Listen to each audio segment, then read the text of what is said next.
There have been some massive changes behind the scenes of Dragon Ball Super, where even Akira Toriyama has to come out of retirement to be more hands-on and actually talk to reporters. This change is vital to the existence not only of Dragon Ball moving forward, but if it does exist, what will we get? Will it be on the same path that we are right now, or something completely different? Before I continue, let me ask you a question. Do you prefer the manga or the anime when it comes to Dragon Ball? Let me know in the comment section below. Also, if you'd like to support this channel, make sure to hit that like button, and watch this video toward the end. If you make it to the end, drop a hashtag #EndAVideoSquad. Dragon Ball Super is in trouble. I knew there was a reason why I kept seeing these types of videos. Dragon Ball Super is canceled. Dragon Ball Super anime is canceled. It's all about Dragon Ball being canceled, so I had to jump in and see exactly what the hell is going on, and it looks like one of the greatest minds behind Dragon Ball literally just left it. The head of the Dragon Ball room, Akio Iyoku, has stepped down from Shueisha to establish their own company. Even he is done with Shueisha. I mean, if you guys remember what Shueisha was doing a few years ago, and still to this day with all these false copyright strikes, you would probably step down too. He went and found his own studio called Capsule Corporation Tokyo. He wants Shueisha to keep Dragon Ball's manga rights, but he wants to go ahead and jump into the games, the anime, etc. This guy really is pushing hard for some serious change down over there in Dragon Ball, because mismanagement that Toei, Shueisha both have done with Dragon Ball while pushing other things, other projects, and just giving us other stuff besides Dragon Ball in place of Dragon Ball has been horrendous. Like, this is a huge turning point in DBS, because if Akio Iyoku leaves, there could be serious ramifications for the future of Dragon Ball. So first and foremost, if you didn't know, Akio Iyoku is the guy who decided to push for a movie revolving around Broly.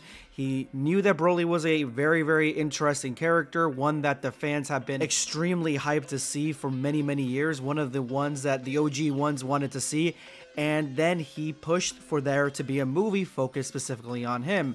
Boom, that movie is a banger, everybody's back on Dragon Ball. But he doesn't stop there. Dragon Ball Super Superhero was supposed to be originally a movie about Piccolo, which in my opinion would have been fine, but the advent of having a Saiyan like Gohan be a huge part of the ending of the movie, especially with him getting a transformation, all that focus on Gohan in this Piccolo movie and having it almost be like a Piccolo Gohan Pan movie, this was him. Akio Iyoku pushed for that change. Now, whether you want that change or not, I personally would have not cared if Piccolo was the only character or the main character, but it worked because DBS Superhero is a good movie and it was extremely popular. So with Akio Iyoku stepping down, they went through everybody and tried to get statements from everybody that's working there, even Akira Toriyama, which nobody really wanted to say anything. This is a delicate private matter, so even Toriyama wasn't going to give a statement, besides saying that Capsule Corporation Tokyo, which is the name of Akio's new studio, was Akio's idea and his idea alone. So what big changes can we see moving forward? Well, if he doesn't get what he wants, he leaves. His company leaves.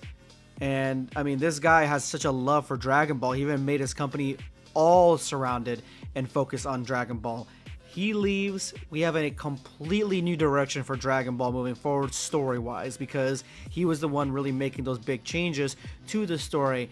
And I feel like with those changes, we got Broly back, we got a Piccolo and Gohan film. Like, these are huge changes for the future of Dragon Ball that this guy implemented. So we could get something completely different moving forward. If he stays, if Shueisha decides, well, we're gonna give him what he wants because he's such a integral part of this operation, which they are already kind of seeing him as having too much power and too much sway in Dragon Ball.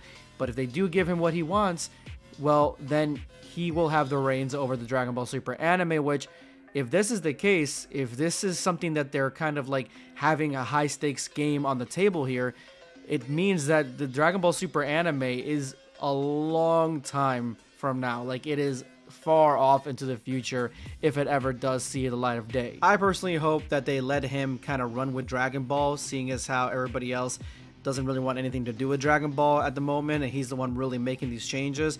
Hopefully they give it to him, but I mean, with all the bad decisions that Shueisha has often done, I don't see that happening. But let me know what you guys think in the comment section below, guys.